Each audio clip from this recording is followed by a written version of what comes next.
Recording in progress. Hey there, everybody. Welcome back. This is Chapter 7. We're going to do 7.1 and 7.2 today. 7.3 will be held until after the midterm. It's not essential yet. 7. Chapter 7 is on continuous distributions. So when we get to continuous distributions, we start having normal probability distributions. And let's just make sure we know exactly where to look in StatCrunch right out the gate. In StatCrunch, we're going to use stats, calculators,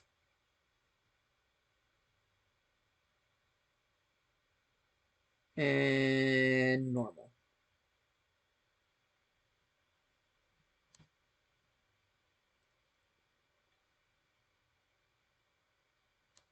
So the normal distribution is that bell curve.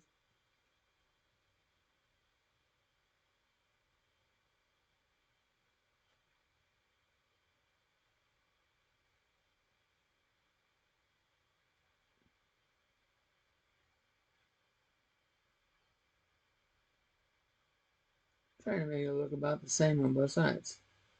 There we go, that'll work. So we got the mean in the middle. We got one deviation out. This is mu minus 1 sigma. And this is mu plus 1 sigma. Right at these points is where these are called inflection points.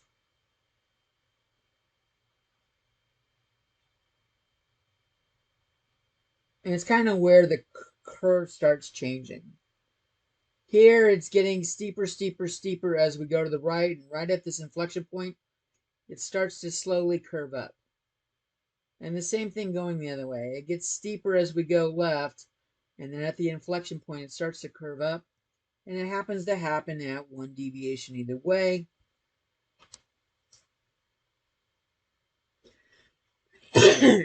Wow, that is off center.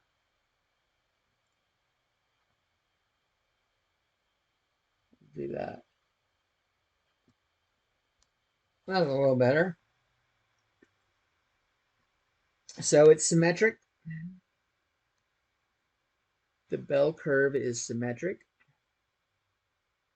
which means it looks kind of like a mirror. If you put a mirror in the center, the left side reflects the right side, if it's done right. Some other things to know. The area underneath the curve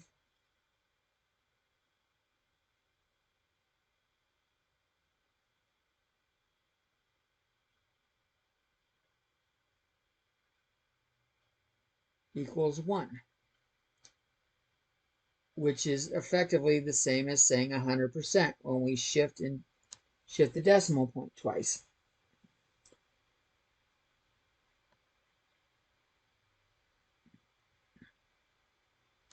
So I'll call that rule 1 about it. Good to know. Rule 2, we did say it's symmetric. It's symmetric about the mean.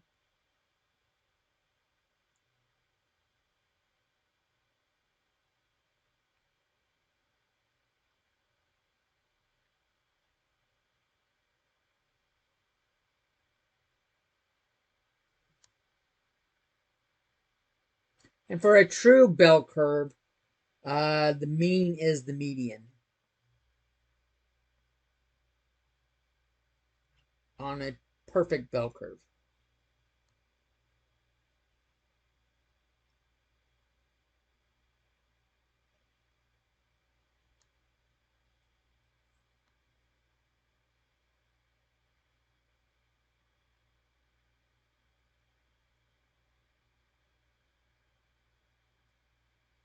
The graph increases from left to right.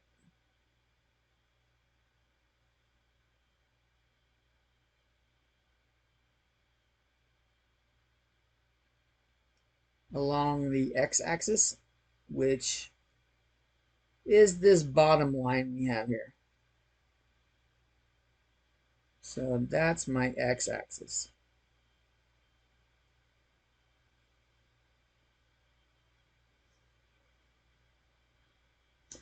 And the good thing to know is that the graph never touches the axis. Crosses, touches the axis.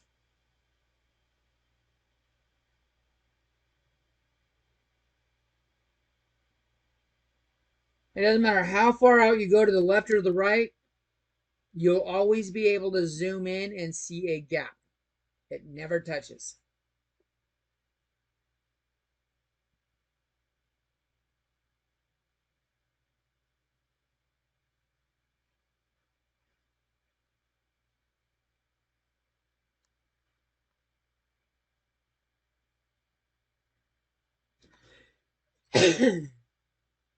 And we can have a couple ways that the graph shows up. Since the area under the curve has to equal 1, by rule number 1, it's got to equal 1. If the graph or the middle of the graph starts lower, like say here, I got to make up all this extra area somewhere, and it happens out here. The graph is taller on the edges if it's shorter in the middle.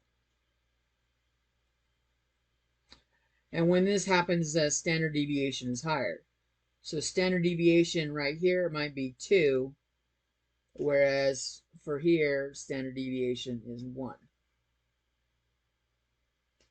Standard deviation, remember, this represents spread or dispersion. It's standard deviation, and it measures spread. How spread out is the data? So when it's a larger number, like that's what we mean. It's not all lumped in the middle.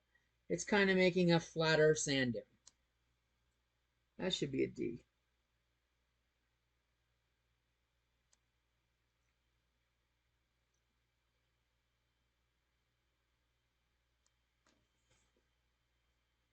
Today should be a shorter day. We're not going 2 hours unless something catastrophic happens. Knock on wood. I've had enough catastrophes this semester.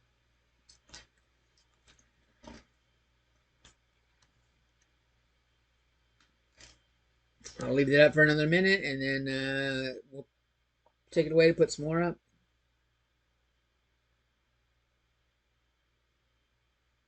A little bit more information, and then we'll start looking at problems. Just get straight to the work.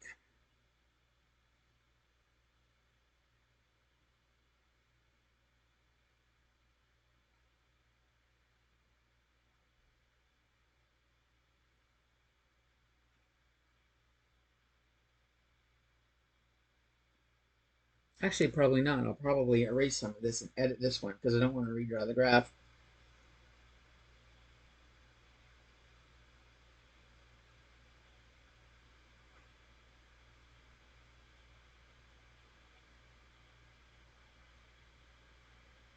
Do you guys need this up longer?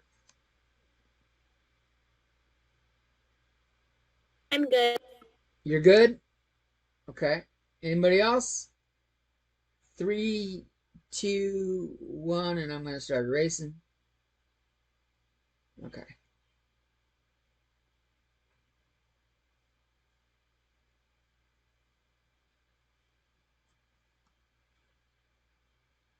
Okay, so if we have like 2 values on the graph, like let's say this is A and this is B,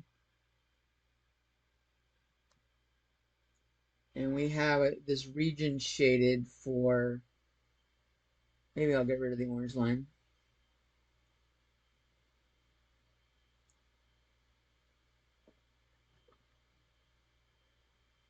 And we got this region shaded between A and B.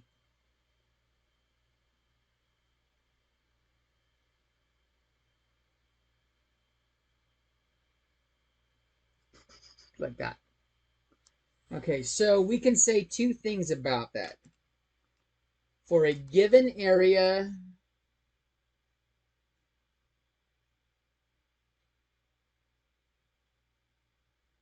under the curve,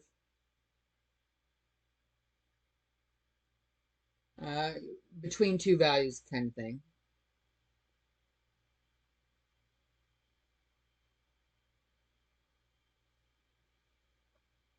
We can say that it represents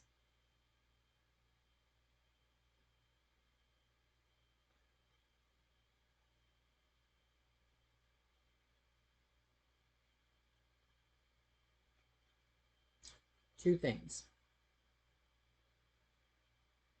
The proportion of the population with the trait,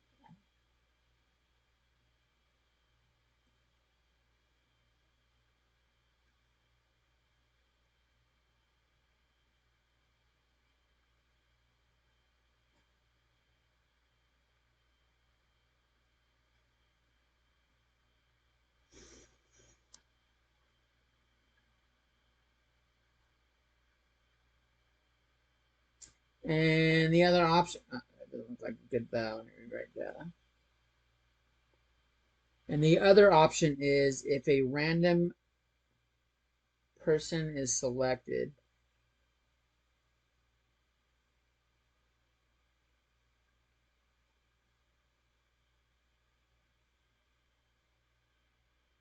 this represents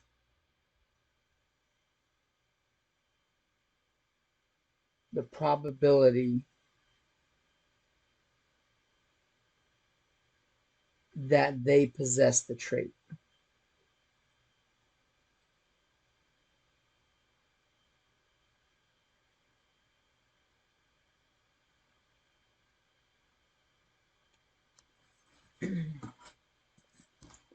While you're doing that, I'll work on drawing another bell curve we can use.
Ready for more?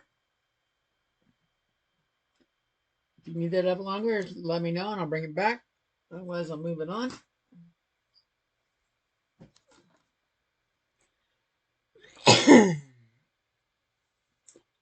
And I sketched another graph. It's obviously not centered on the board, but it's kind of centered for the graph. So, like one thing that has the standard distribution or normal distribution like this is the IQ test.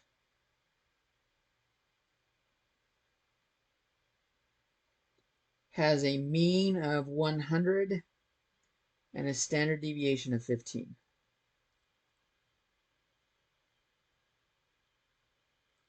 Which means I can put 100 in the middle and keep adding 15, one deviation as I go to the right.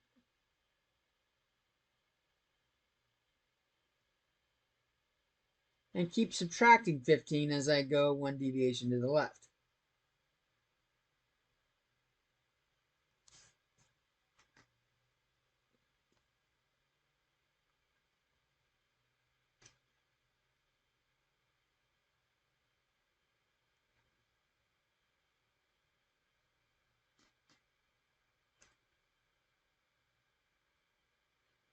So let's say we look at the range from 85 to 130.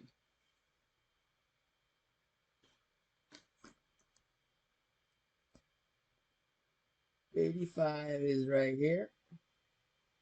And we're going to go up to 130.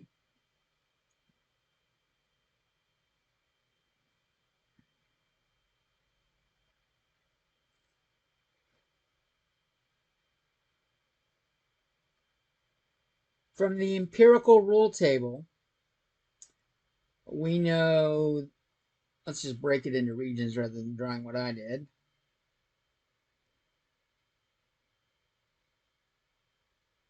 This region has 34%. This region has 34%.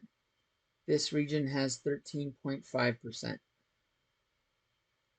If I add those all up, the range from 85 to 130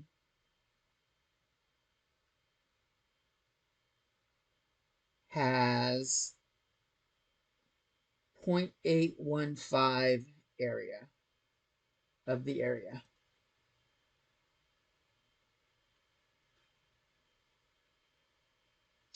Or 81.5%.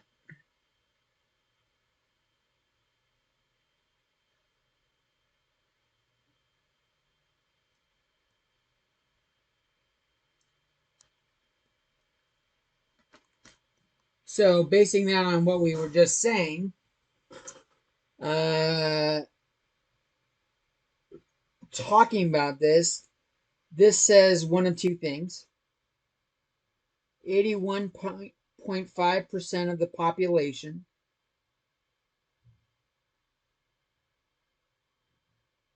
has an IQ between 85 and 130.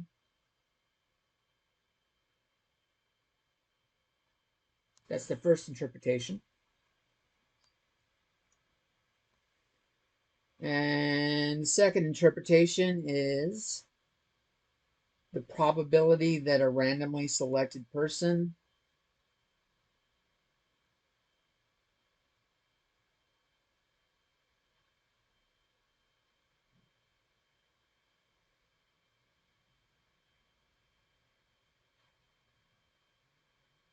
will have an IQ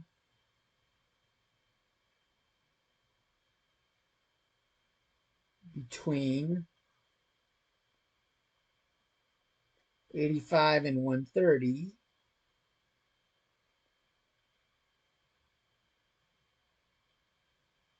is 81.5%.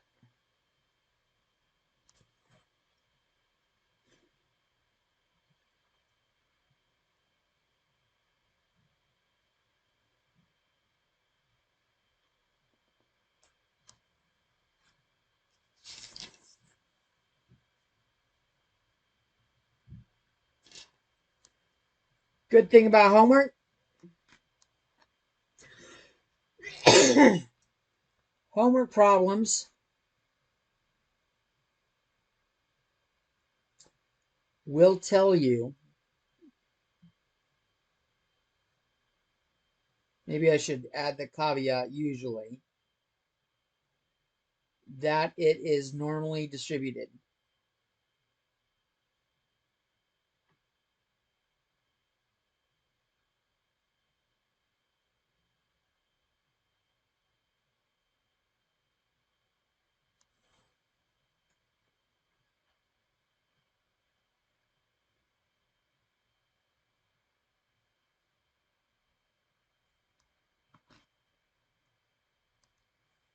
Poisson problems did the same thing.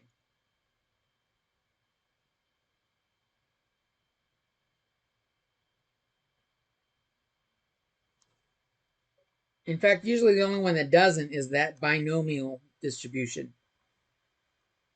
They expect you to be able to recognize there's only two outcomes.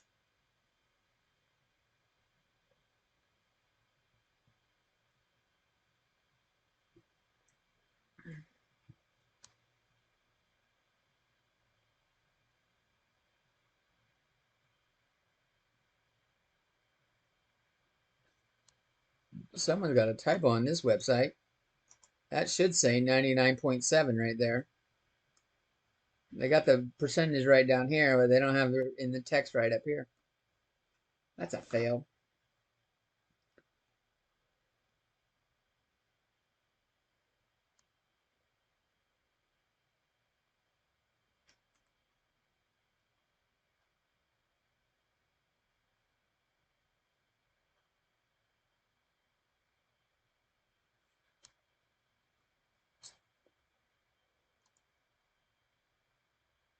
We'll come over here and look at that real quick.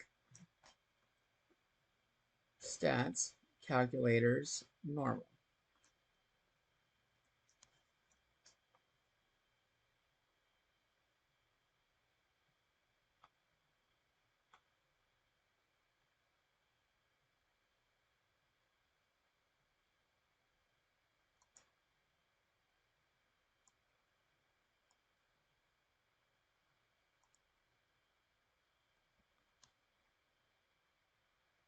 Are you guys good with this text over here on the left? Does anyone need that up longer? Can you explain how you got the 81.5? Yeah, I added 34, 34, and 13.5. So you're going to want to memorize the empirical empirical rule numbers, so that you can kind of, well, I guess since you're at home, I guess you can kind of have the graph up and look at it. But just add the numbers you're going to have to mark the numbers down below like I did here, so I can see where they line up with the distributions. But after that, we can use the empirical rule. Okay, I got it. Okay.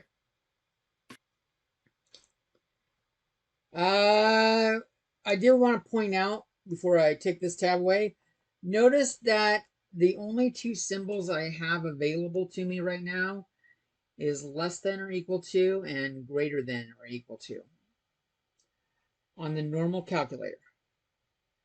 The reason why is because for a continuous distribution, less than or equal to is the same thing. They're identically equal to less than. Same thing with greater than or equal to is identical to greater than, the values you get. Because the probability of a single line, like if we went from 70 to 70, kind of picture this like a rectangle. Like a rectangle would be, it's a lopsided rectangle, but I could, like this block right here, I could make a rectangle by maybe cutting off some of this right here and moving it and putting it right there.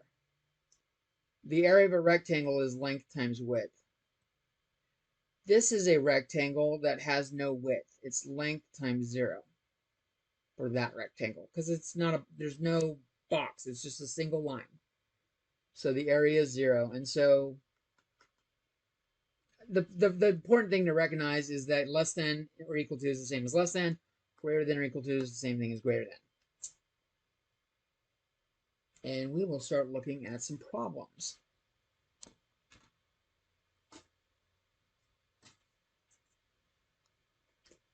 So our first example, the weight of giraffes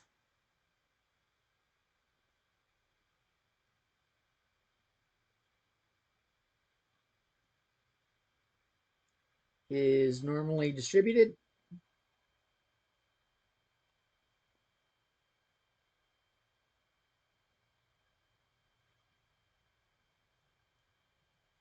with a mean of 2,200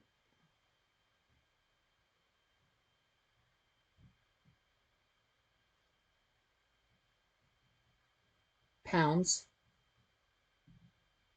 and sigma is 200 pounds.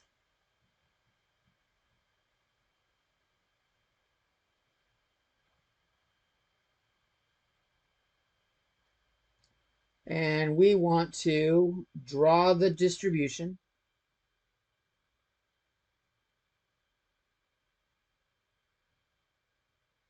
with the 68, 95, 99.7 marks on it.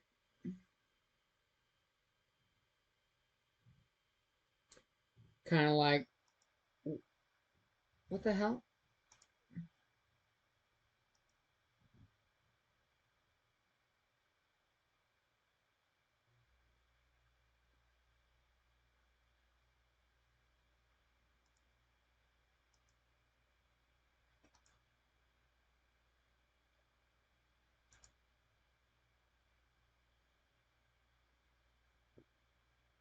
That doesn't have the damn marks.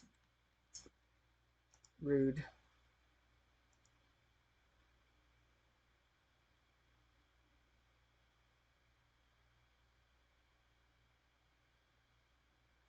Well, like the marks, some of them did stupid shit and started rounding. But, like this jerk rounded to 1 decimal place.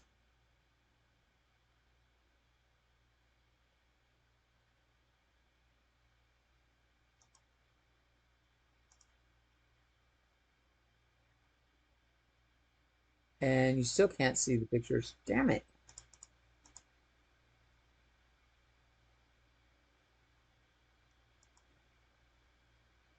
Nope, that's YouTube.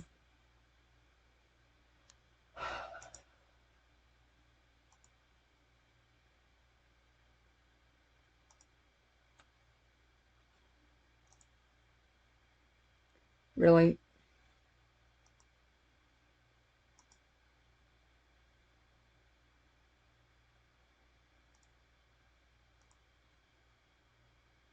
There we go.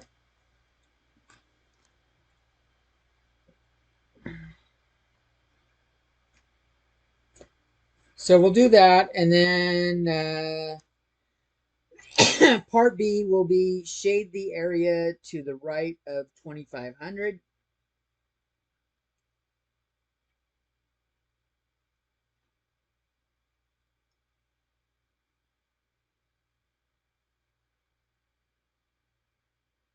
And what does that represent?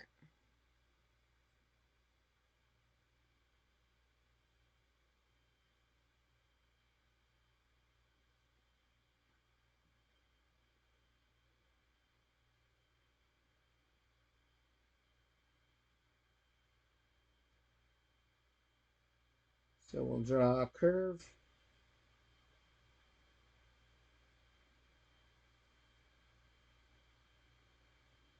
Mean is in the middle. Go 1 deviation. Here, there's the mean. We'll go out 3 in each direction.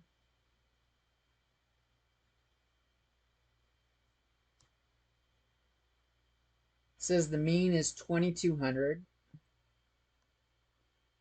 And as we go 1 deviation away, the deviation is 200.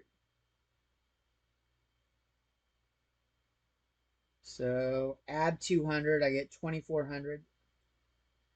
Add 200, I get 2600. Add 200, I get 2800. If I go the other way, I subtract, I got 2000, 1800, and 1600. This is the 68% marks. This is the 95% marks. And 3 deviations is 99.7.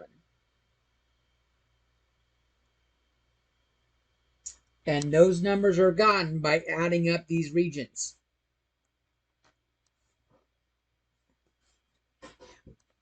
This will be like, I think like the 3rd or 4th time I've shown this chart. Hopefully you realize how important it is by this point. We've used it in multiple lectures.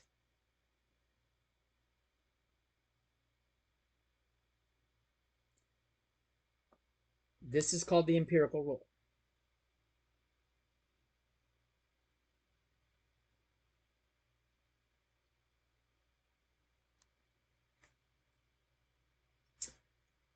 Okay, and then part B said shade the area to the right of 2500.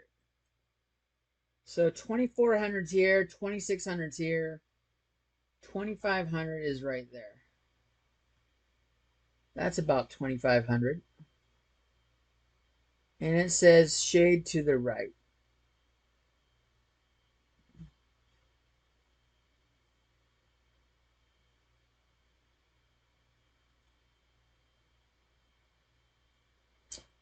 And so what does that area mean? Notice the numbers to the right are larger. They're larger numbers. So this represents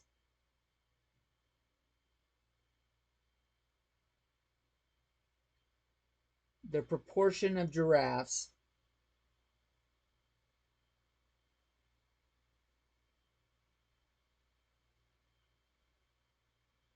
that weigh over 2,500 pounds.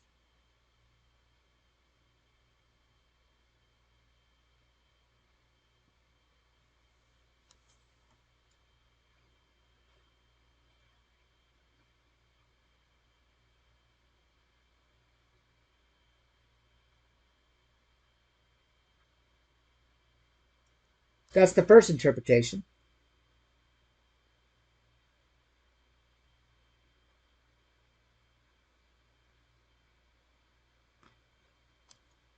And I'll write the second interpretation above it, right where the question was.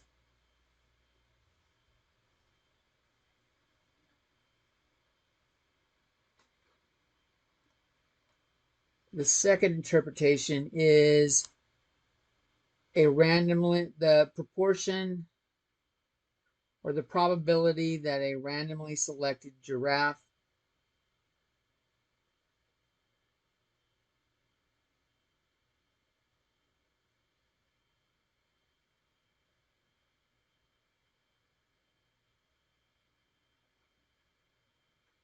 weighs more than 2,500 pounds.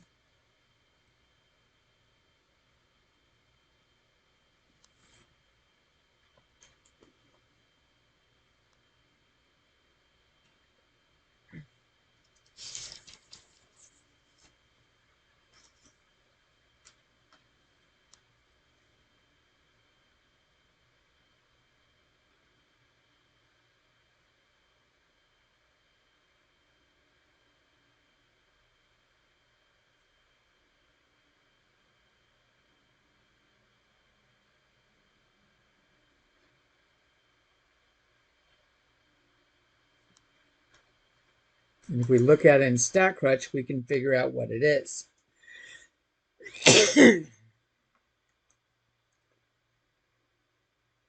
In StatCrunch, you need to tell it what the mean is and what the standard deviation is. And then you got to tell it where you're looking. We want 2,500. And notice I have it shaded the wrong way. The shading tells me I'm looking the wrong way. I'll switch the signs. The shading tells me this is 0.0668.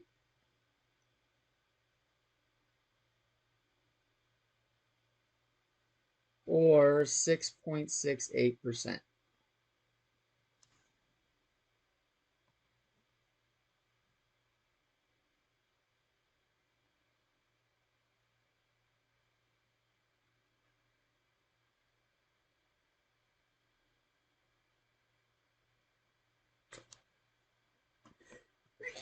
Notice that it puts the same stuff on the axis that I have. It's got 1,600, 1,800, 2,000, 2,200, 2,400, 2,600, 2,800 along the x-axis.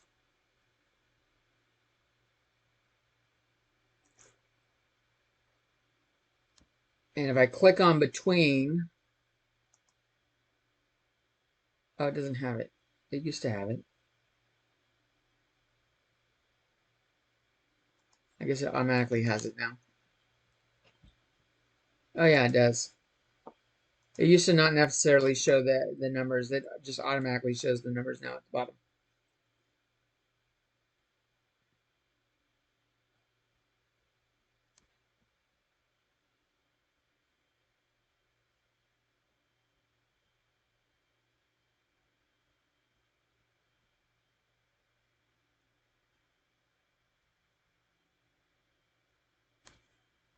You guys ready for some more?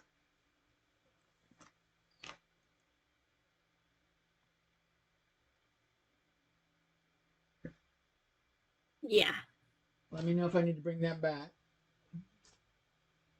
We're going to talk about that giraffe some more, though, so I'm going to write down that information. We had giraffe.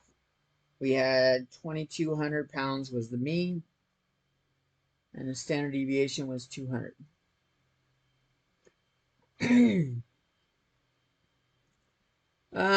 So like when we're looking at, like talking about the weight of something, like say 2,500 pounds, we already know that not a lot of giraffes weigh above 2,500 pounds.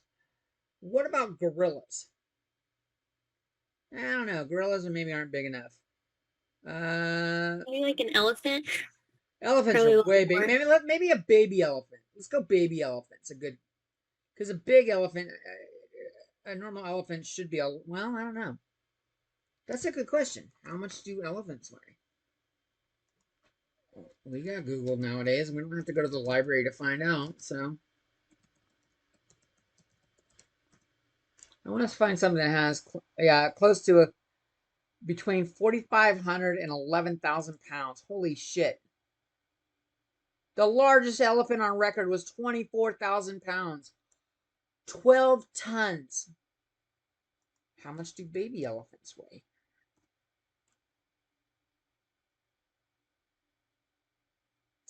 Weigh around 200 pounds. So let's say an adolescent. We have an adolescent elephant that's around 2,500. So we have I'll use giraffe is 2,500. And we have a baby elephant. B for baby is around 2,500.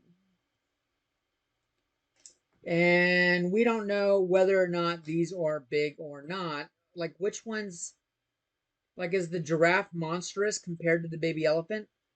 Should the baby elephant be around 2,500 pounds? I wish I had numbers that I could use with this. We're only going to be able to do G.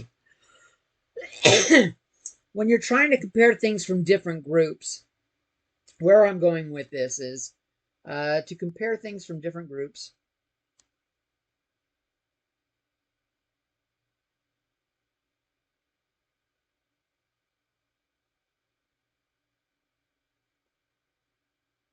We switch to the z-score.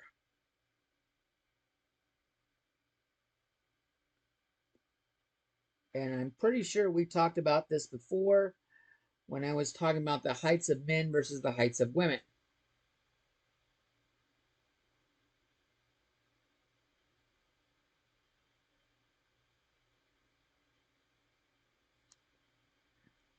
So it starts from along the normal distribution graph, any given value x has to equal mu plus some multiplier on sigma. So this is an unknown value. Depending on where x is, you have to figure it out. Mu is known, it's the mean. That's our standard deviation. X value is the individual's value. In this case, the 2,500.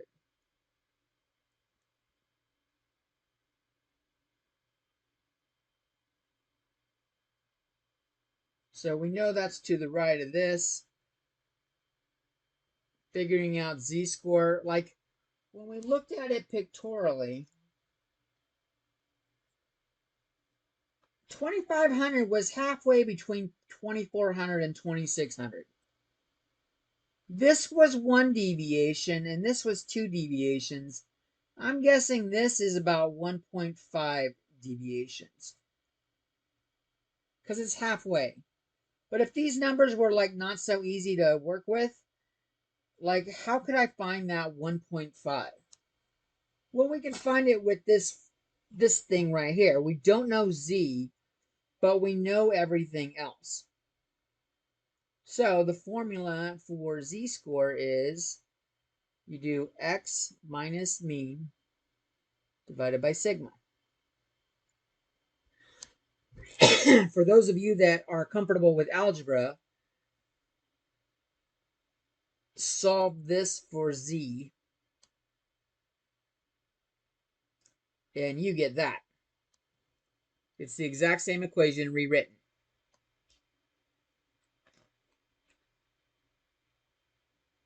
So let's take a look at that giraffe I was talking about.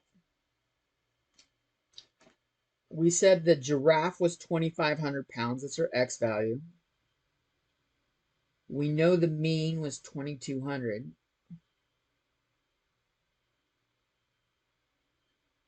And sigma was 200. So we can compute Z using that equation. My X bar, or my X is 2,500. My mean is 2,200. And my standard deviation is 200.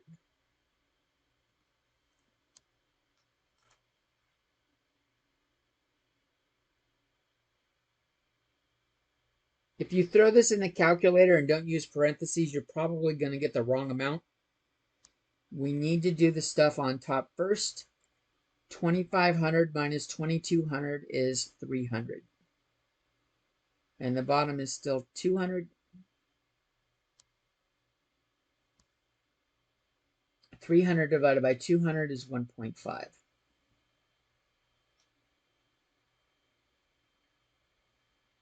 So that z-score, this z-score,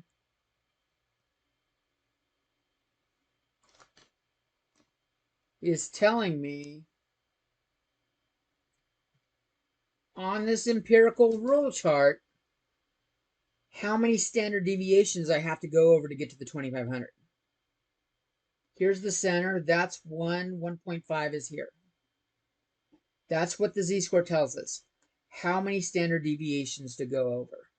Okay?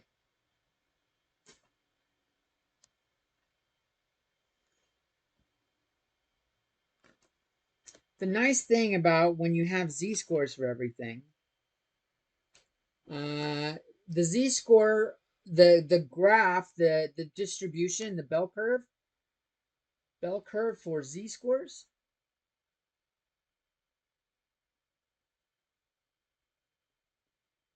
it's not only called a normal distribution, it's called the standard normal distribution.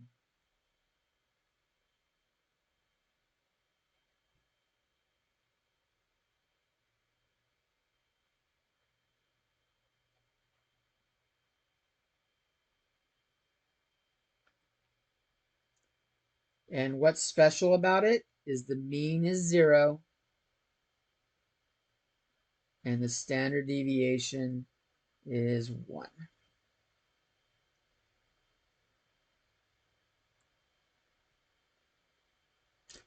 And that's why we can count how many times we're going to the right.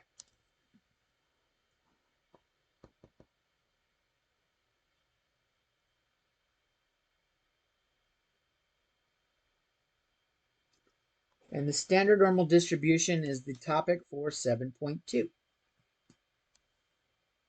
This is 7.2.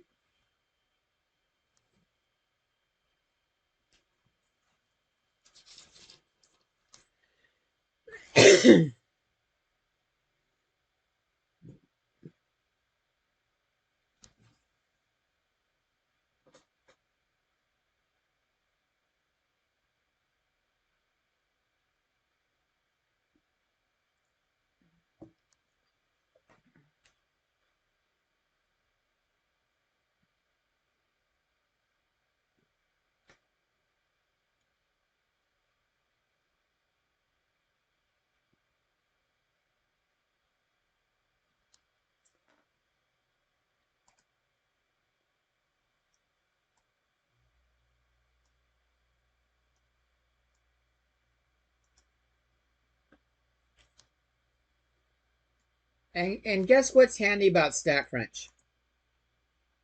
StatCrunch is programmed in to have these. These are the default values for StatCrunch, the normal calculator.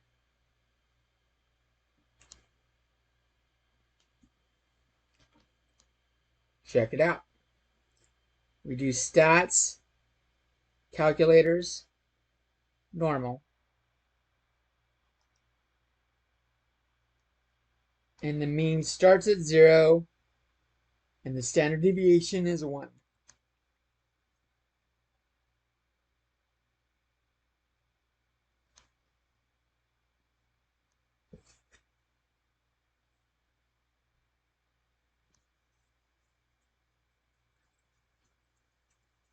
Writing that down, I'll erase another board.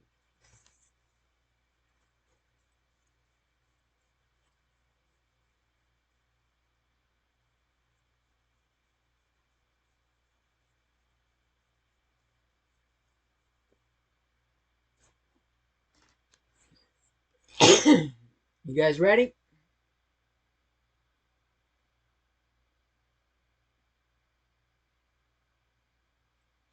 Okay. So what kind of things is the homework going to show you about these z-scores?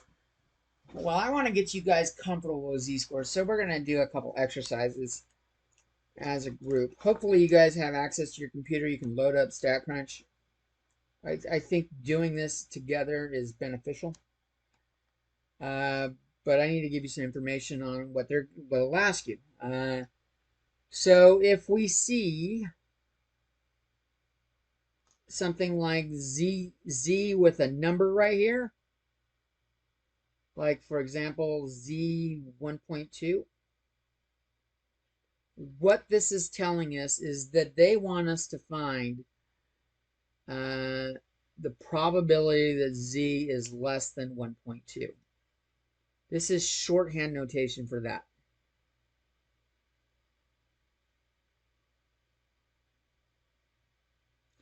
So the left side is red.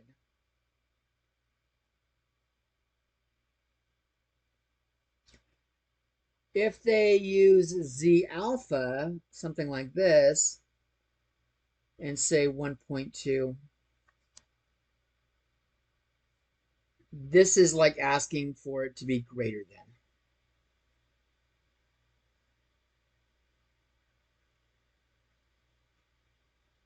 And remember, less than and less than or equal to are identical. Greater than and greater than or equal to are identical. So I'll just put that in right here.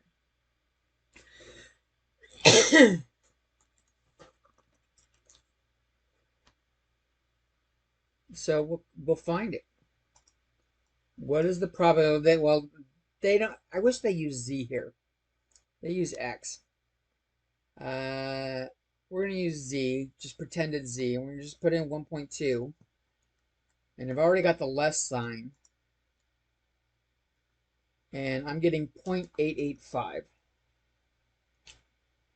So z 1.2, which is the probability that z is less than or equal to 1.2, is 0.885. If you've got your computer, take a second and try to do that. Make sure you can get the same thing, because we're going to run through some practice numbers.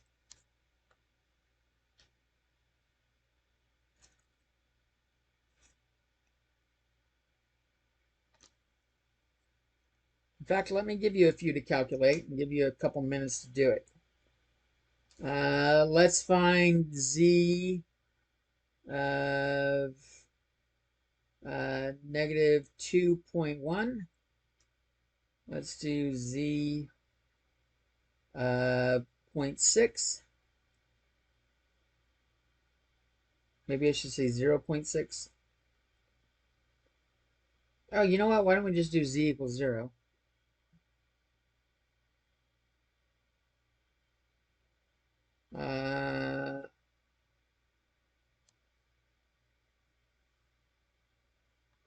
Z equals 2.4.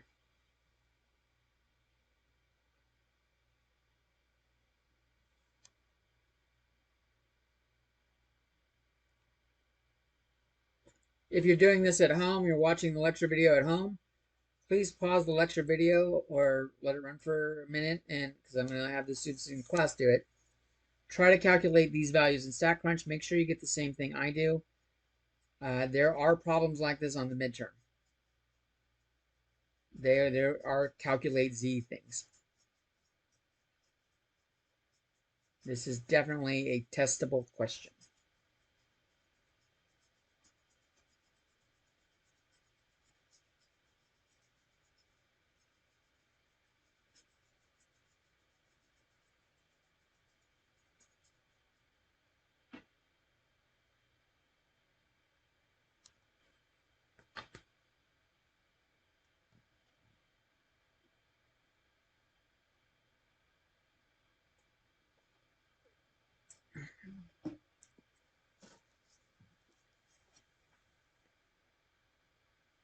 Oh, let me give you a couple more. There's also a between button here. So the between allows you to pick two values to be between. Let me put up some between options. And I'll write the notation here as normal.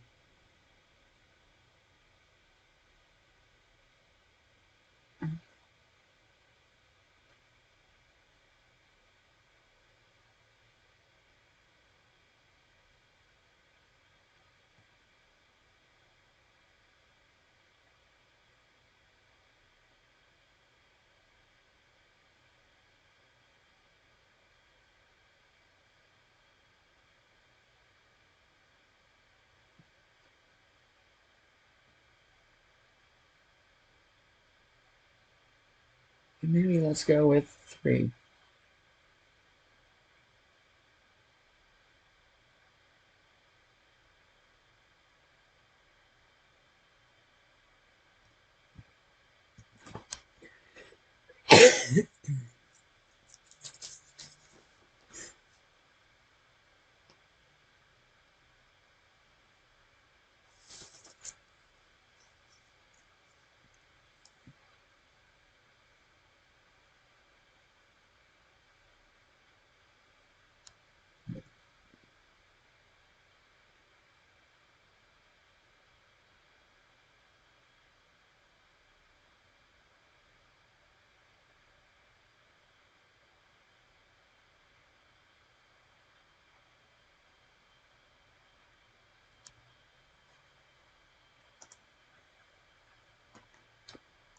I'll just slowly start doing them. Hopefully you guys are doing them.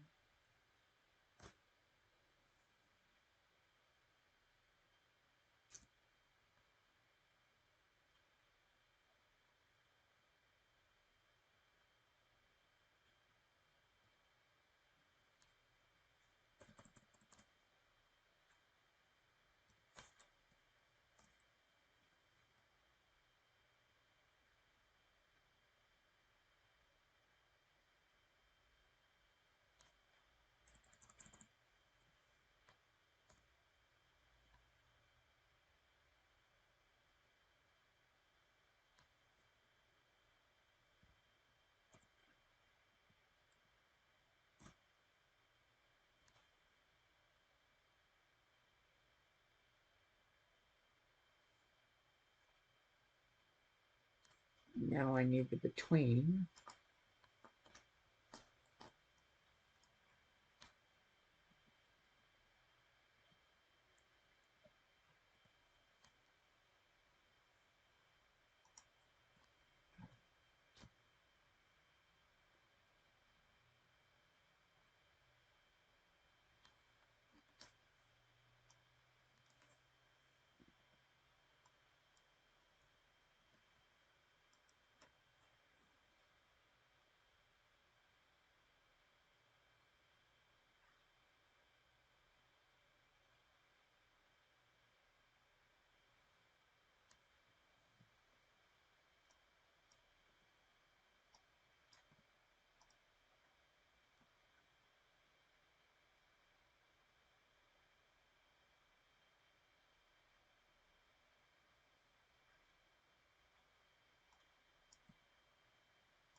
Okay, I wrote down all the values. I'm going to go back to the 2 for a second. -2 and 2.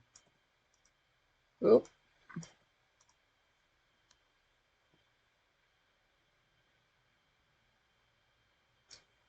Okay, so these are the actual values for those probabilities. We just calculated -1 to 1, -2 to 2, -3 to 3. This one, I'll label these. This is A, B, and C.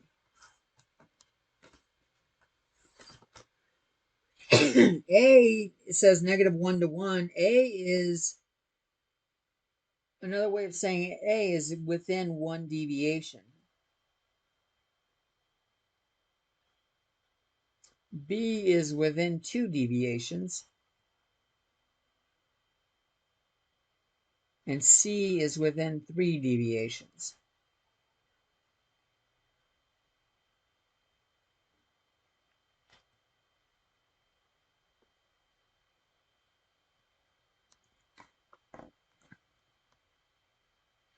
Actually, I can write it right here.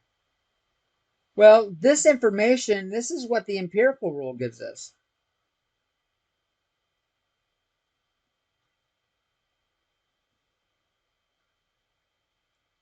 But the empirical rule says 68%, 95%, and 99.7%.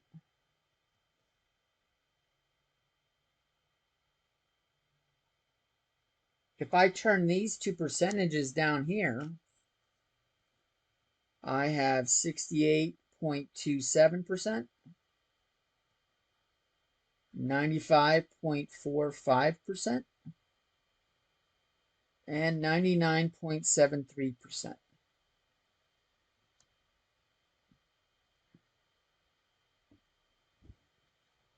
They're close, right? But they're not exact. So why? why do this?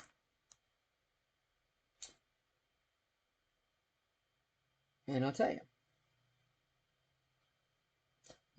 After you have a second to write those down, I'll give you a chance to finish writing it.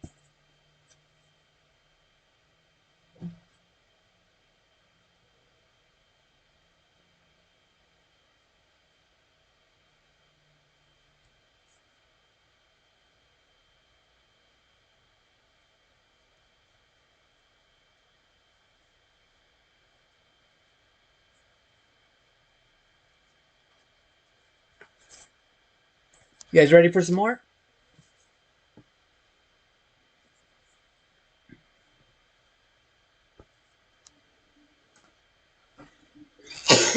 So why is there a difference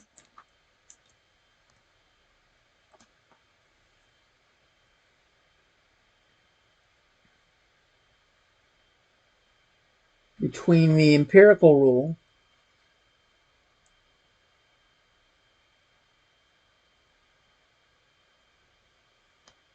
and the actual probabilities?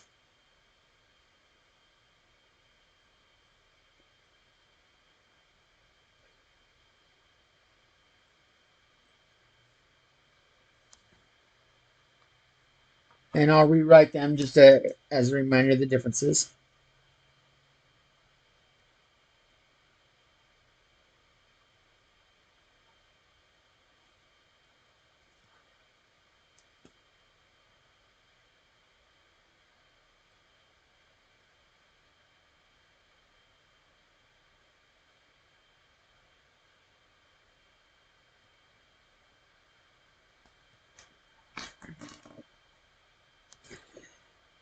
And this is the ±1 group, ±2 group, ±3 group.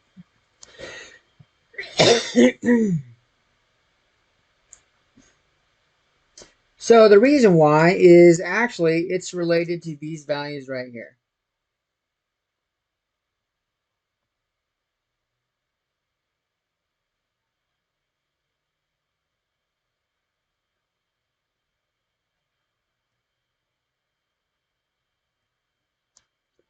They're the whole numbers. Whole numbers on Z.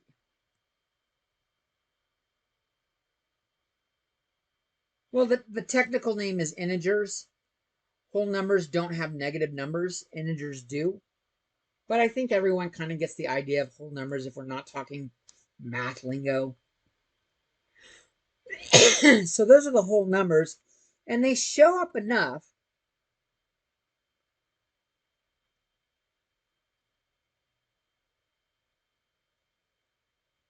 that having values memorized for them is convenient.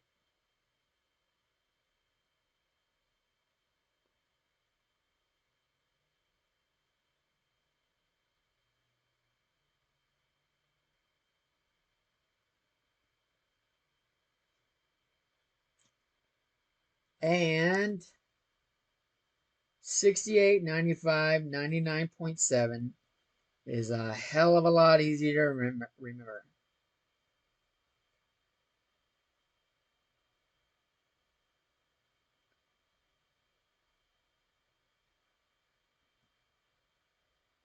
I have that memorized. I memorized it fairly quickly.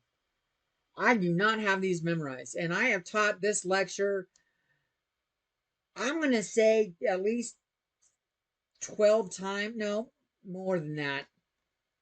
I get about, in a normal year, 6 lectures in. With it, pandemic's a little bit slower because I do all the classes at once on Zoom. But I've probably done this lecture 20 times. Do you think I remember these values? There's just too many numbers to remember. These numbers are nice whole numbers, except the 99.7. But they're easy to remember. And they're close enough. They're easy to remember and close enough.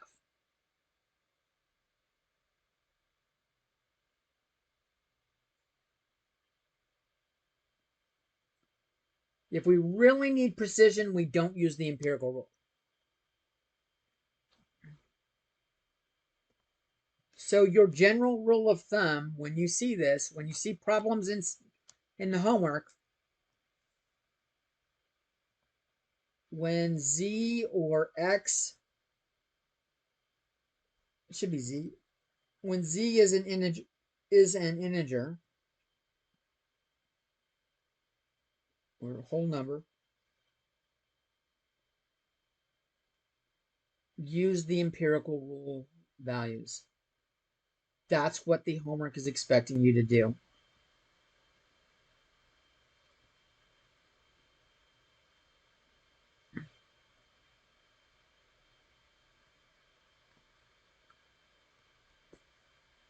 Otherwise,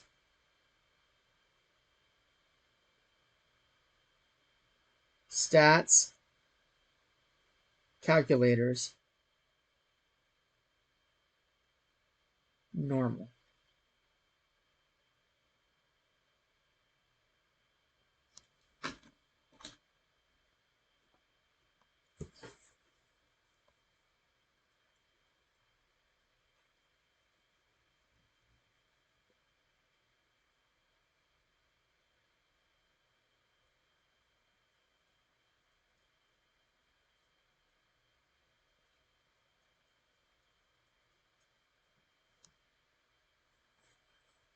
Give me a second to write that down.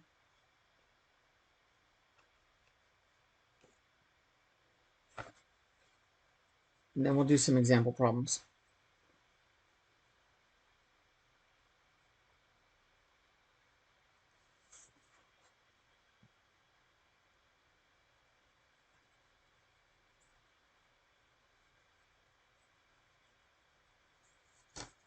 You guys ready for some more?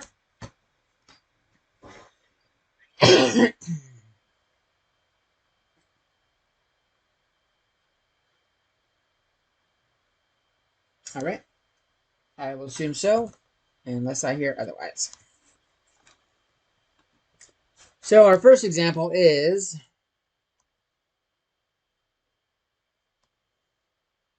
you make gadgets.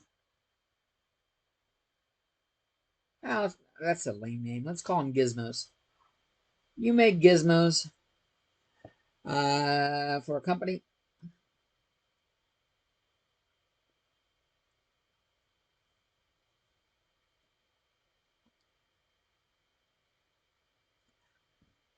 Defective items.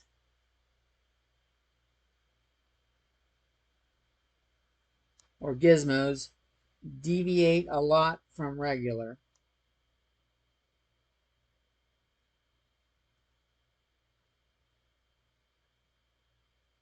And so you decide to scrap.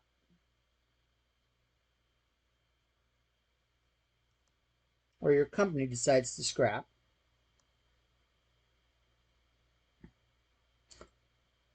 The lowest and highest 10%.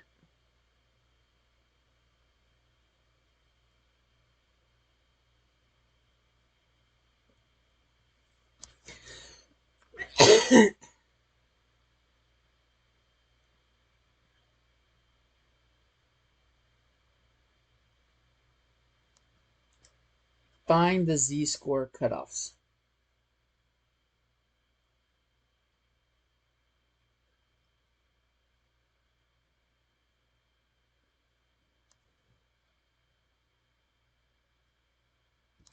I'm off the screen. My bad. That sucks.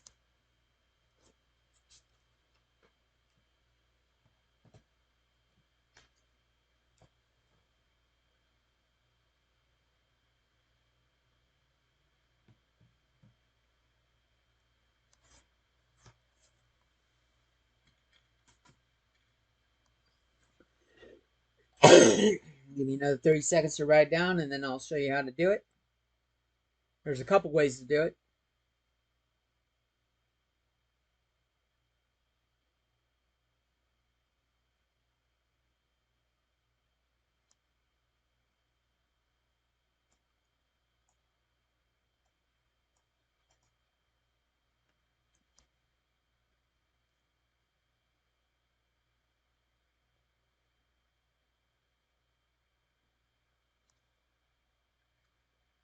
So option A, we're going to put in lowest 10%.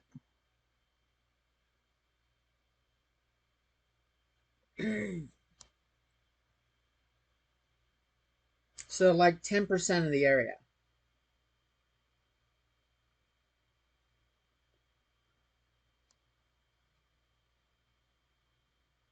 And in terms of decimals, 10% is 0.1.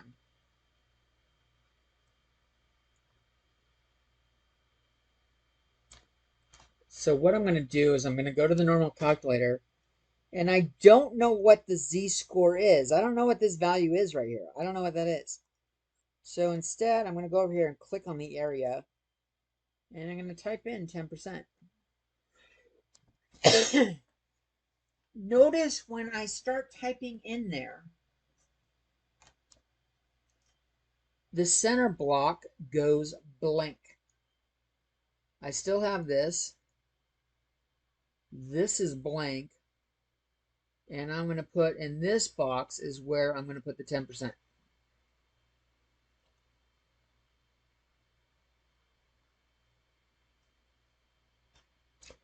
It's blank until I hit compute.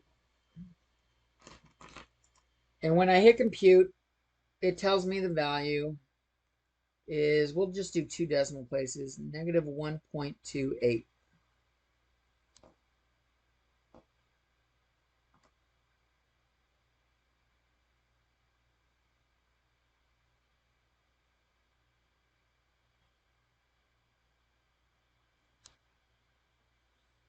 We can do highest 10% just by switching this value to greater than or equal to. And you're going to notice when we do, something should occur. We got to rechange this to 0.1.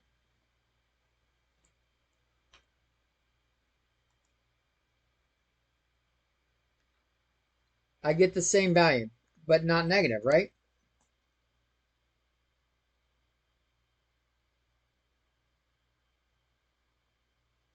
This has to do with the symmetry. We had 10% on both sides. By symmetry, these values should be the same, but opposite numbers.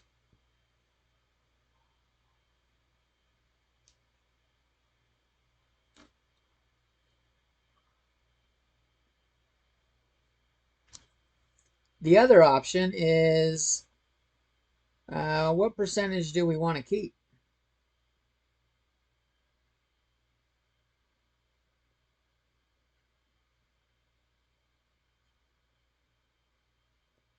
This requires a little more thought, but I think you understand what they're wanting a little bit better this way.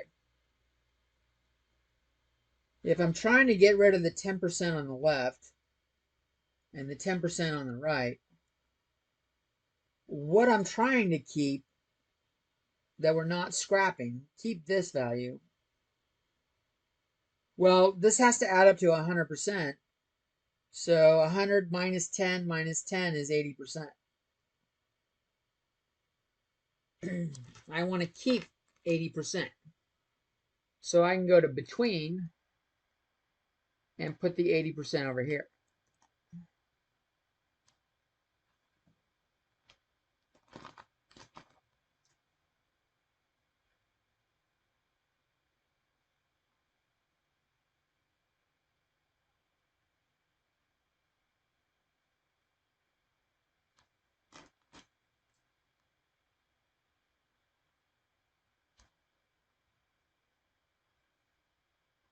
And when I can click compute here, you're going to notice we're going to get the 1.28 to pop up.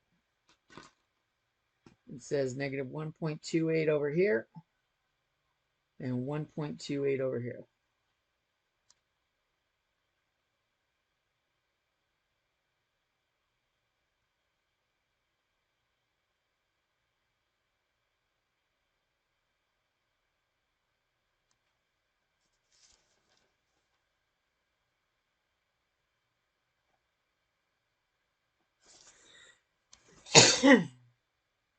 So sometimes they'll want you to calculate the z-score, not what values you get with the z-score. So this was a find the z-score problem.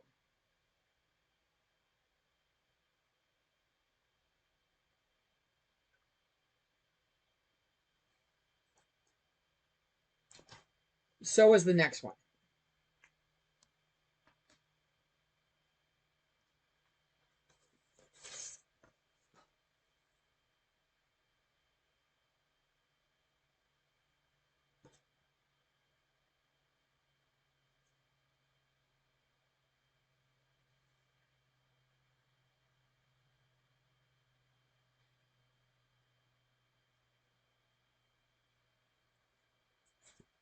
Ready for some more?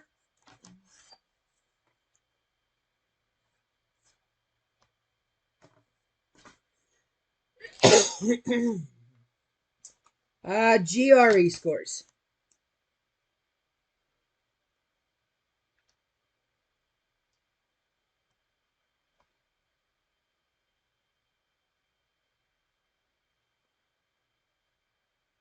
The graduate requirement exam, if you want to go to graduate school.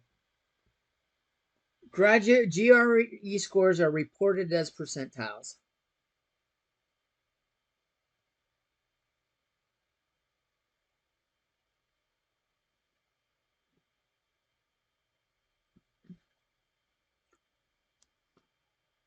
The higher your percentile, the better you placed.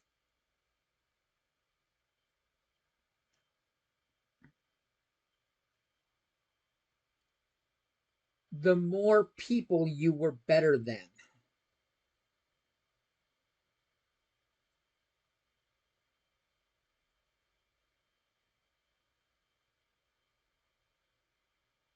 This topic's going to get really hard to teach in 10 years when every student in college has gotten participation prizes all their fucking life and haven't learned that in the real world, participation prize means nothing. You don't get the job if you're not the best candidate. So, that's not related to the problem. Let's find the z-score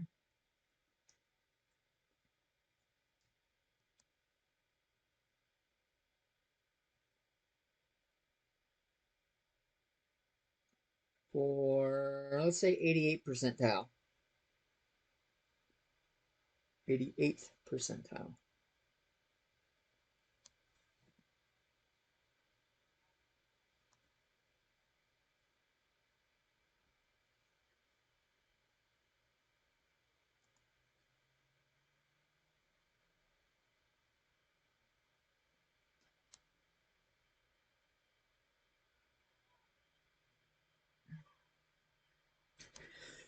In fact, this tells you what percentage of people you're better than, which means they scored lower. They're going to be to the left of you. This ends up being the probability that z is less than or equal to blank equals this as a percentage. 88th percentile is 88%, or 0.88. So we will enter that into our normal calculator. Over here on the left, or the right, I should say, because it's the right, we click compute and it says 1.175.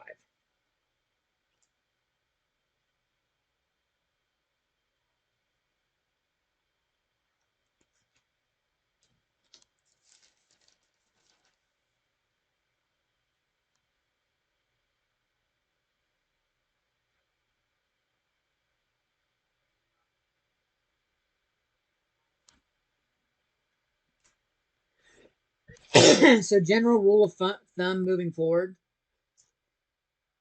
if a problem is not normally distributed,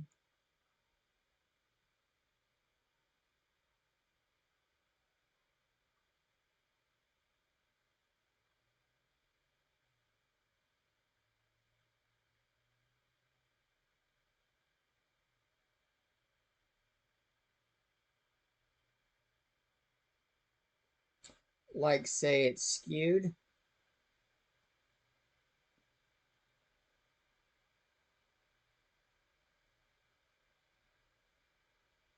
you'll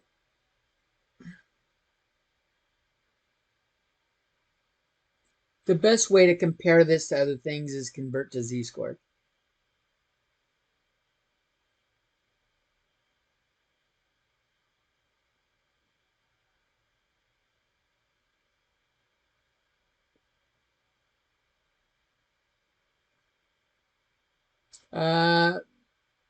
But we will address that's not like something we're going to test on.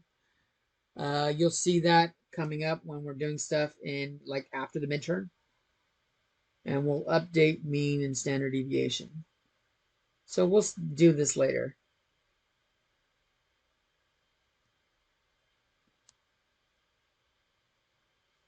Let me give you another example we'll do 2 more examples and we'll call it a wrap. Next example, a steel rod company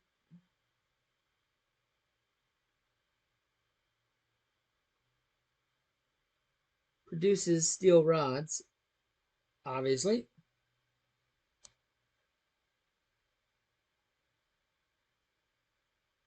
with a mean length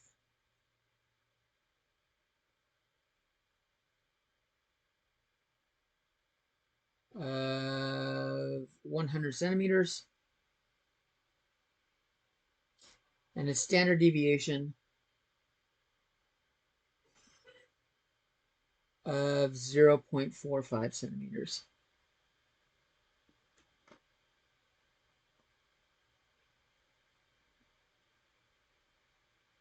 Oh, I know what my notes were going on about this. Let me change what I said up here. This is true, but where I was going with this was not standard normal distribution.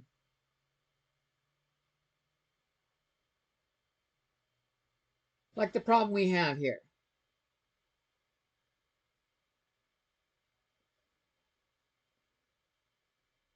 You have 2 options. Option A is to convert to a z-score and use this normal calculator as is. Or we update the mean and standard deviation in StatCrunch. and no z-score. We don't have to convert to a z-score first. And because we're going to do that here. Converting to a z-score slows things down. I imagine everyone's just going to want to update the mean standard deviation. We'll take a look at doing that. Our question is going to be find the probability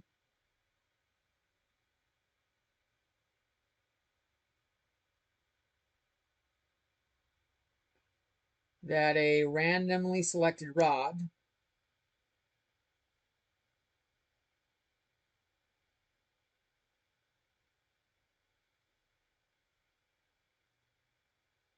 is less than 99.2 centimeters.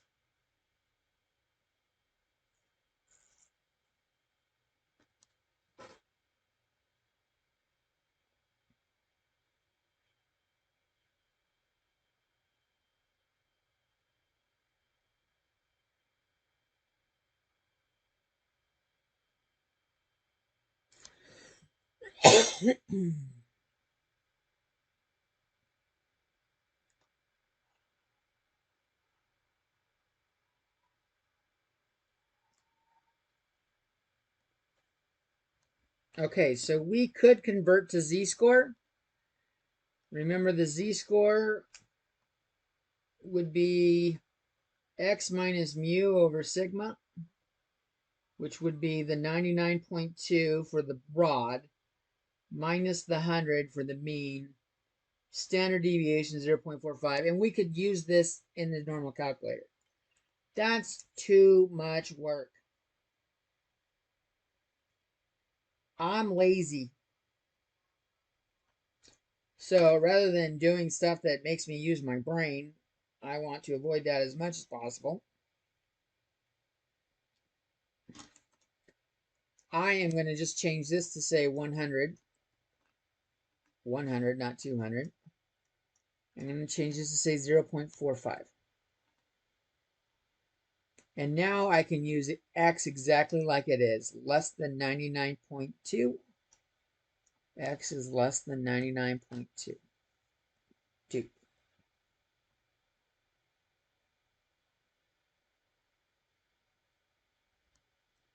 I click compute. And I get 0.0377.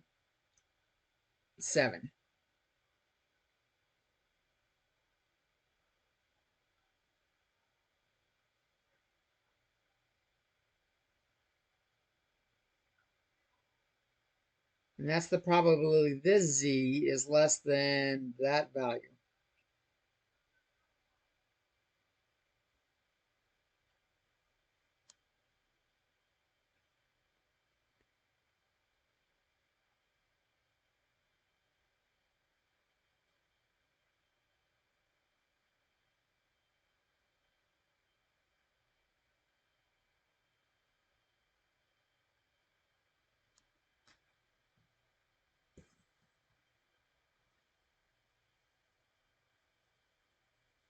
One more example and you'll be free.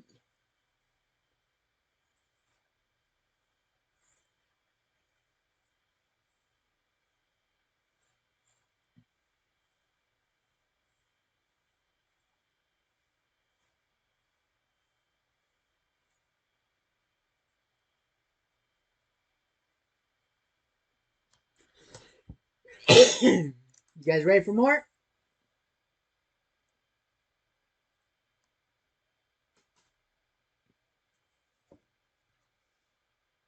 All right.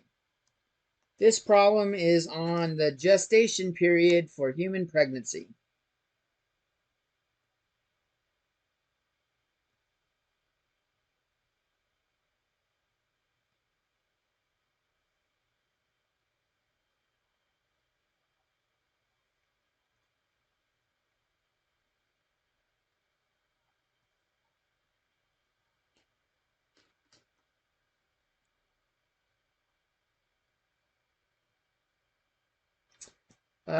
For our example, we are going to use a mean of 266 days.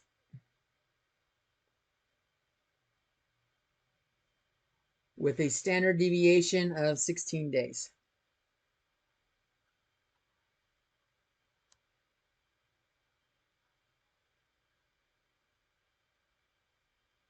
So, like 9 months with 30 days each would be 270. So that's why it's around 270. It's around 9 months. We know that's how long it takes a baby to cook. Sometimes babies come early and sometimes babies come late, so there is some deviation. But that's what we're going to use. So let's just see. Well, let me leave that back up there. Let me put that back up there. 9 months is 270 days. And that'll be our first example. What percentage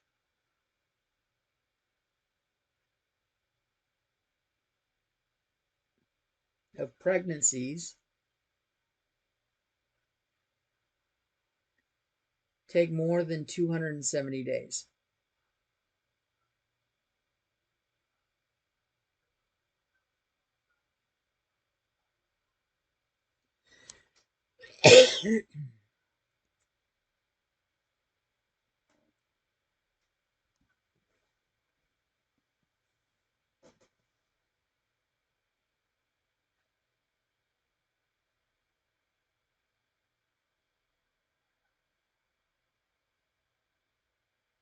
So, what we're going to do is we're going to update the mean and the standard deviation in StatCrunch. And maybe I'll start from the beginning again. Remember, we go stats, calculators, normal.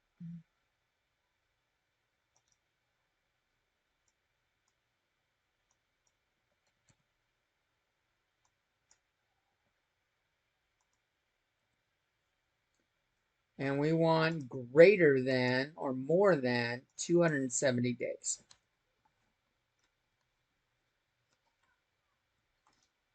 So the probability that x is greater than or equal to 270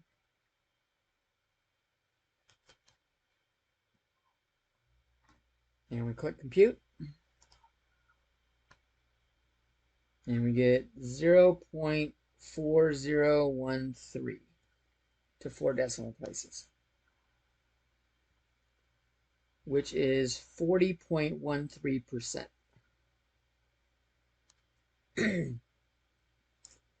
A lot of them take a lot longer than 9 months, don't they?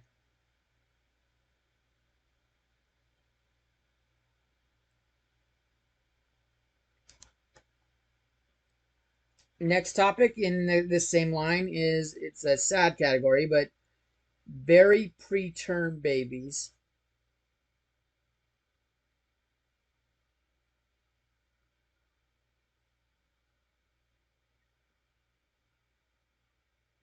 are less than 224 days.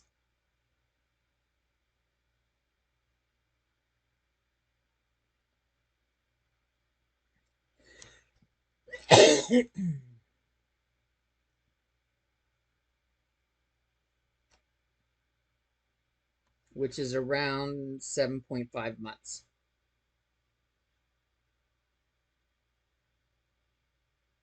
About. So we want to know what percentage are preterm. So we will do the probability that x is less than 224.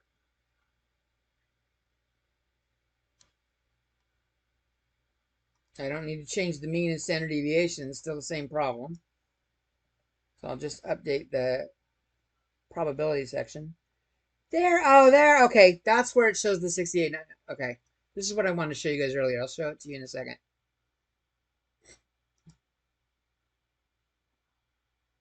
This is 0.0043, which is 0.43%. A very low amount.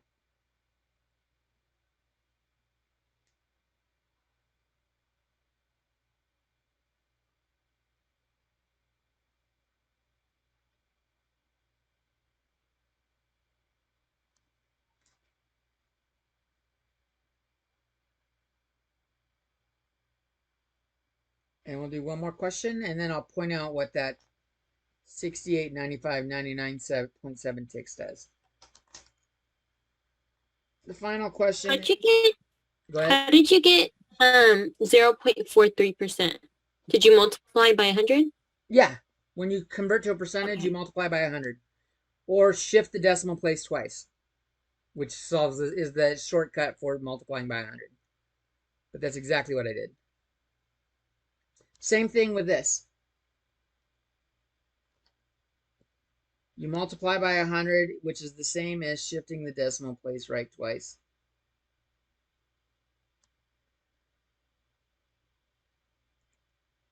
Great question.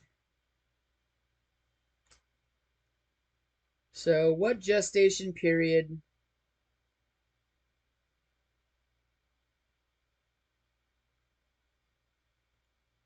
captures the middle 95 or 90%?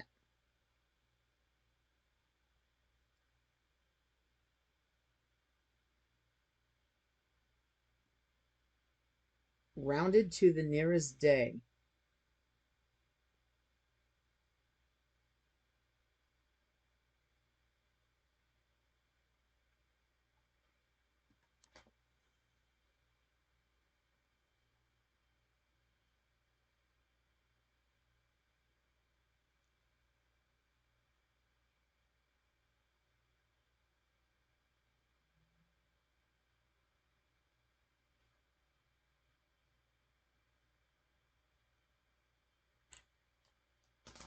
So here I want to click on between,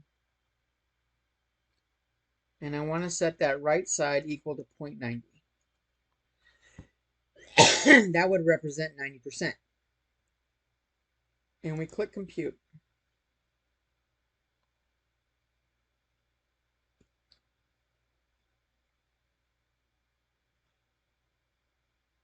And I am getting, what I see on the screen is 239.682 less than or equal to X less than or equal to 292.317. It looks like the next number is a 7, so we could round up to 8. Now, it says to the nearest day.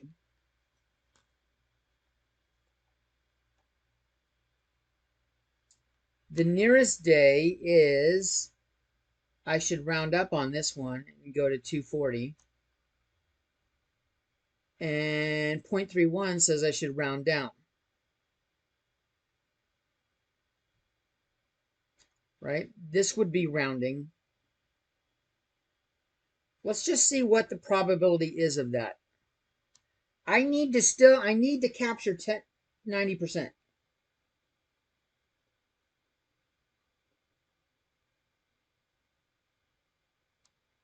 So, does 240 to 292 get me that?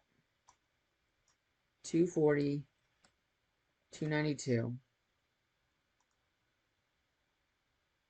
And I'm short.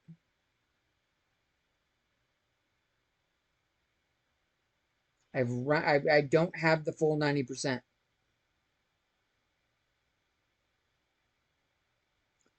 So this leads me to the final idea for this little bit right here.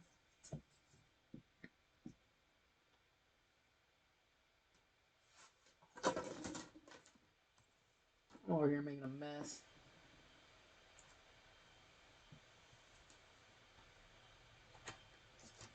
I'm going to draw a little number line with the days that we had here.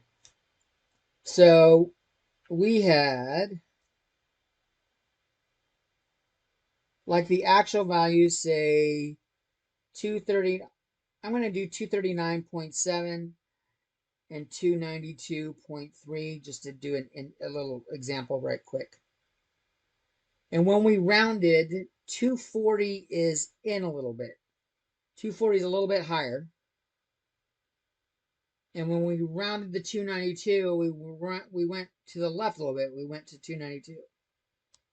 So we wanted this whole thing right here,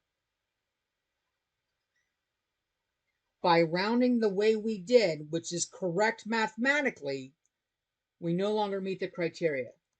So to do that, to meet the criteria, you kind of want to go the other way. Rather than going up, I want to go away, the next number downward. The next number downward would be 239. And rather than going downward here, I'm going to go larger, even though it's not the correct way to round. And it'll go up to 293. Now I have that 90%. And I have a little bit more.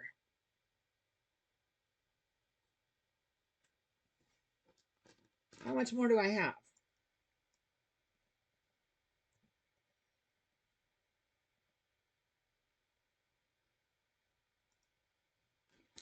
.9085.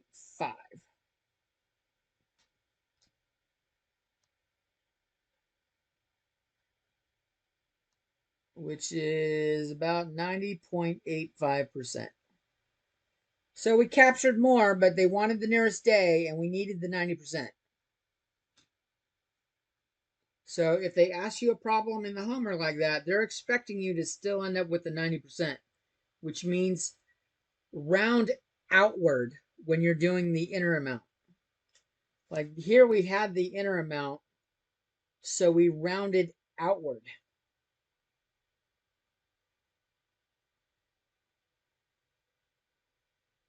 And sometimes drawing this little number line kind of helps you see it.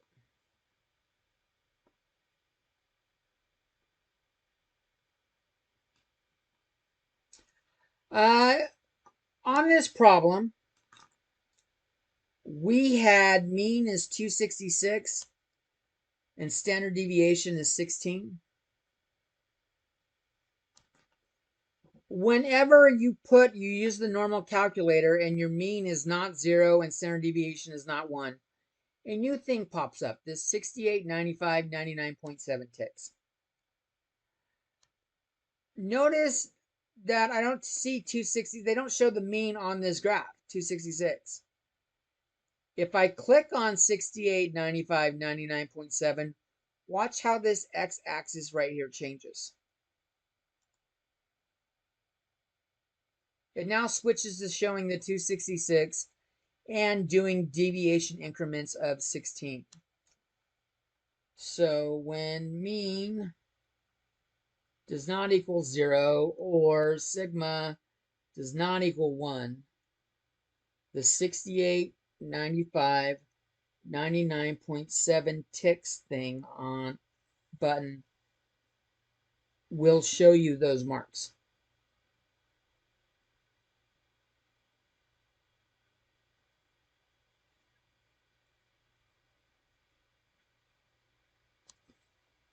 And if you don't have it clicked,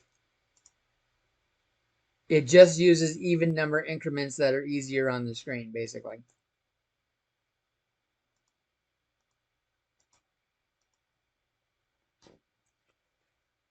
And that's it. That's everything. Everything we've done so far will be on the midterm, which starts in 1 week.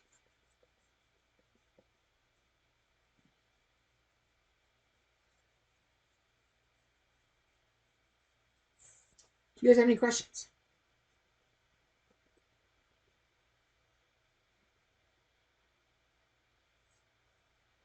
The chapter 7 like practice quiz on my math lab, do we have to do that? No, is it showing? Yeah. No, I'll turn it off. Okay. I didn't realize I accidentally assigned it or something. I'll turn it off.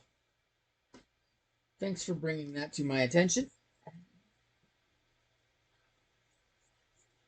You should do the review for the midterm. You should definitely do the review for the midterm.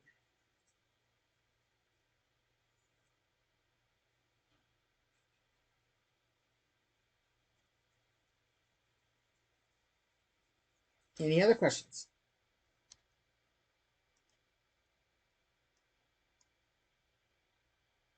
It looks like everybody else left. Nope, everybody just left. It's just me and you from Malaya. assuming I'm saying your name correctly. You have still not told me if I'm saying it right.